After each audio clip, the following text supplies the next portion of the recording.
Hi guys, Mark here again and welcome to lesson number 5 of a 10-part course going through guitar techniques and how to play the guitar.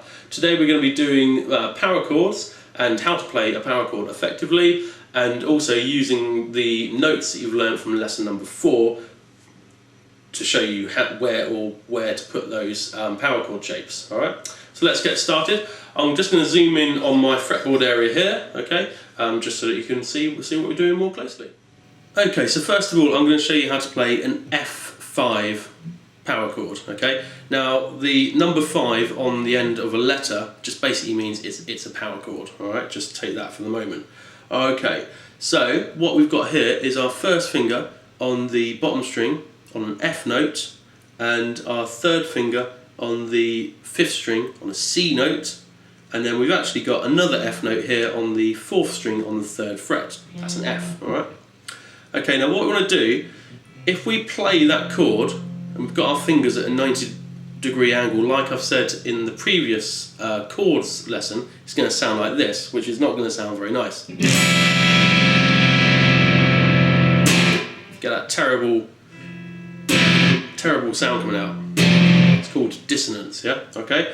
So what we're going to do is actually mute out the strings that we aren't playing, because we're going to be strumming the strings and we can't really just strum 3 strings at a time without accidentally hitting the other strings. So all we do, we fret the notes like we just said, and we just lean our fingers back, but not too far back, so we fret the notes, but we're just touching the strings. So then they mute out like that. So even if we hit all 6 strings, the only 3 strings that ring are the 6th, 5th and 4th string, okay? Good. So that's an F5 chord. If you move that up 2 frets, it turns into a G5 chord, like we learnt in the last lesson. That's a G note on the 3rd fret. Move it up 2 more frets, turns into an A5 chord. Which is pretty cool. Then we can move that shape down a string, so we're still fretting the same shape, and then all we do is call it a different name. So that's now a D5 chord. Be careful on these ones though to hit the string from the 5th string down.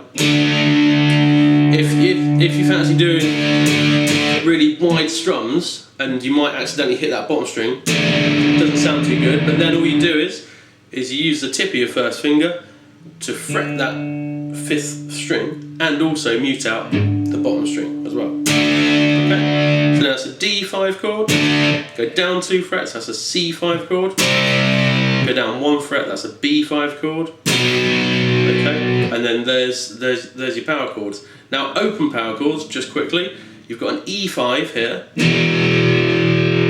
which is the same shape, but we just aren't fretting the open note, alright? So what we've got here is open 6th string, which is E, and then we've got the 5th string, 2nd fret on the 5th string. I've already said that, haven't I? Yeah. So, sounds good. And then we move our finger down and then play the open A string and then 2nd fret on the 4th string, and that gives us an A5 power chord.